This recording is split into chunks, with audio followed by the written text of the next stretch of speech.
Bakit nambababae ang husband kapag wife ang nagastos at nagtataguyod ng pamilya? Marami ang nagtataka sa pangyayaring ito dahil sasabihin nila ay napaka-engot naman ng lalaki, masarap na yung buhay, ng babae pa. Kumbaga'y nasa kama na, lumipat pa sa banig.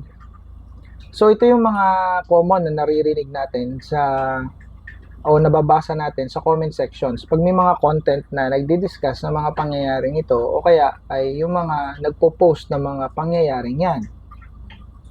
Well, dito sa content na to, i-analyze natin kung bakit nagkaganon. Ganito kasi yan. Basically, ang nagasto sa pamilya lalaki, 'di ba? Ang provider lalaki, ang receiver babae, at saka yung mga bata. So yun yung basic and normal. And that is law of nature. Law of nature yan, law of relationship yan. So, ipapasok ko ngayon dito yung usapang tinatawag na energies. Alam nyo, merong energies ang lalaki at babae. Yan yung two energetic polarities na tinatawag. Well, pasisimplihin ko na lang para maintindihan nyo. Ang lalaki, mataas ang masculine energy niyan. Ang babae, mataas ang feminine energy niyan. Ang babae at lalaki na-attract dahil sa energy na yan. Kapag si mister ay mataas ang masculine energy, attracted sa kanya si Mrs. Kapag mataas ang feminine energy ni Mrs., attracted sa kanya si mister. So, ibig sabihin, ang nagdidikta ng intimacy o pagmamahalan nila o ng kanilang pagiging close at pagiging lapat sa isa't isa ay ang masculine energy at feminine energy. So, ito ang law of nature. Ito yung normal dapat na nangyayari. So, ano bang ibig sabihin kapag ang isang lalaki ay mataas ang masculine energy? Ibig sabihin siya ay strong, controlled, no? May self-control siya, focus siya sa mga goals, sa buhay, sa pagkita ng pera. Yung bisyo niya, kung meron man, ay very little lang yung kanyang attention sa bisyo. So, sa madaling salita, siya ay husband material. Powerful siya. Siya ang nasusunod sa pamilya. Siya ang dumidisiplina sa mga bata. Even si Mrs. dinidisiplina niya if there's problem na kailangang i-correct. And mapagmahal din ang mga lalaki. Siyempre, na mataas ang masculine energy, mapagmahal in a way na masculine, mataas yung masculine energy niya. At ito ay nakikita naman niya na nagiging dahilan din ng pagiging pagka-attract ni Mrs. sa kanya. So, habang yung masculine energy niya ay mataas, nakikita naman niya na, well, it's good naman kasi si Mrs. naman ay minamahal ako. So, may mga ganon na situation sa relationship. And basically, ang mga lalaki na mataas ang masculine energy, logical sila. Sila yung mga decision maker, yung mga bagay na mga malalaki, pinaliliit nila.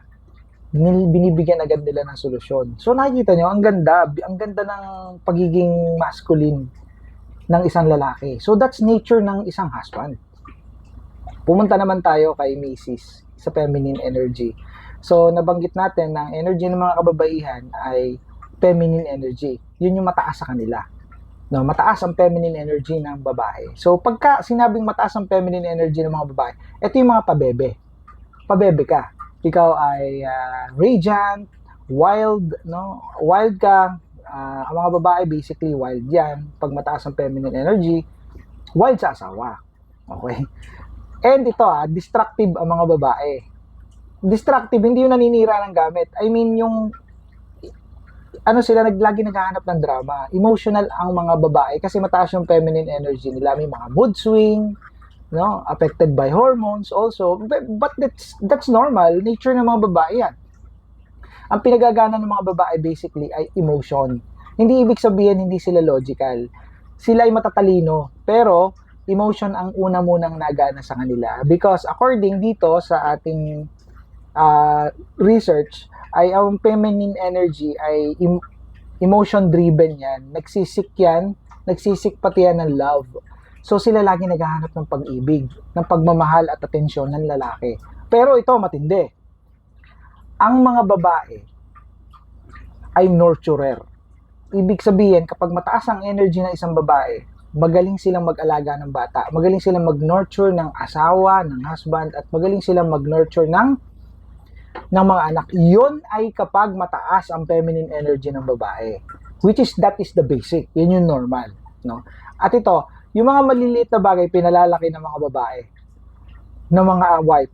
Kaya kung may maliit kang ginawa na masama, halimbawa, no, meron kang, kagaya ng cheating, palalakihin niya na sobrang laki.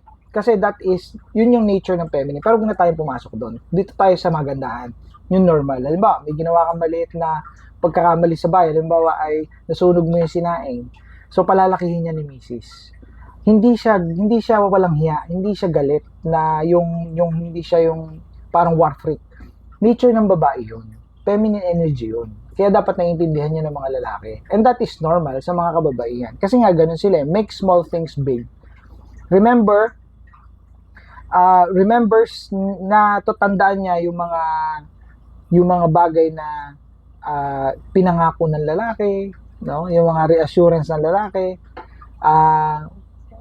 Historical ang mga babae because of, feminine energy. Kaya magtataka kayo. Ito mga babae, hinahalukay pa yung mga nakaraan. Diba?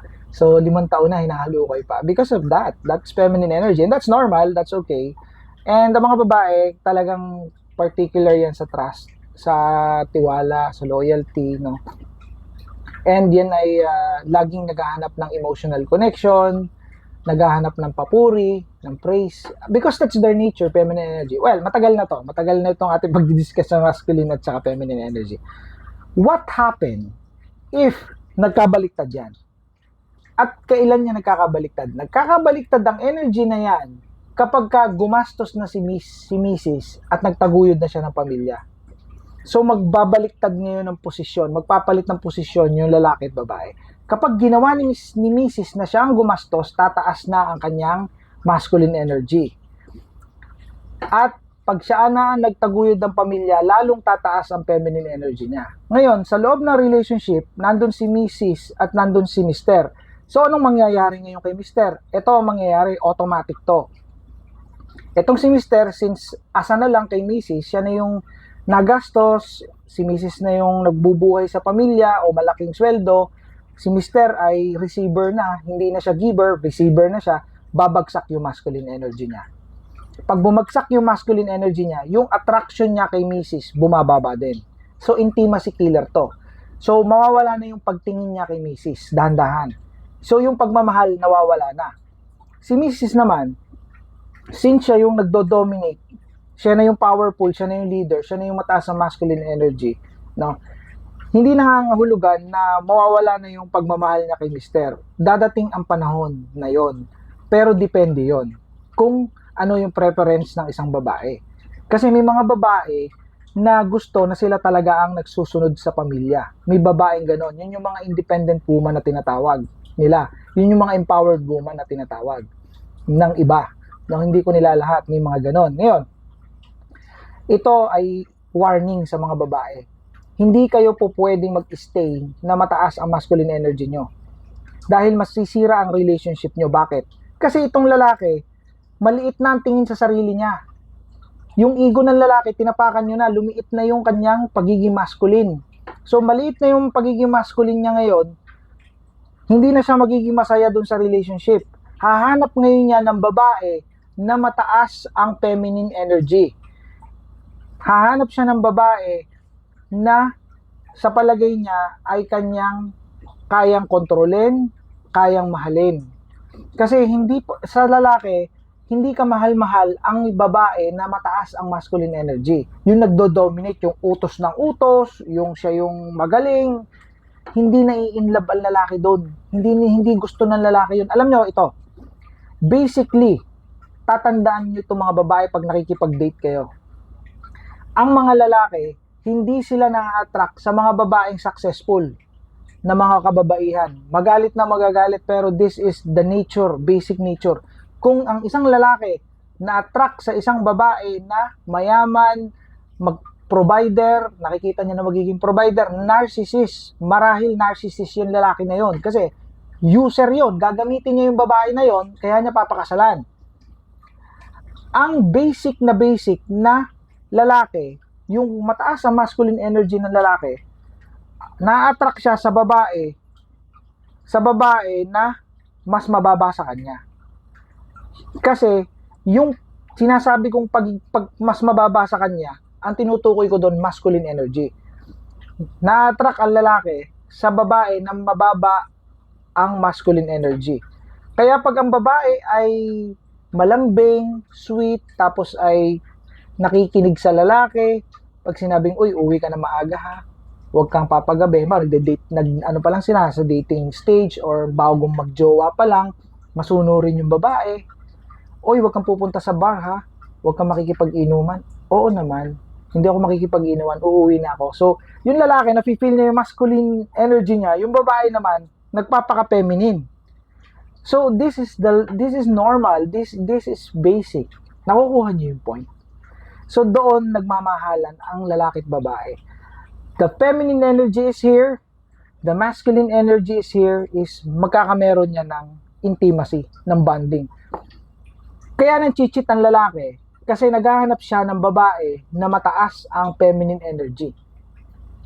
Kaya niya niloloko si Mrs. Kasi si Mrs. ay mataas ang masculine energy. Ito ay hindi niya intentional na panloloko. Ito ay nangyayari dahil bumagsak na ang kanyang masculine energy.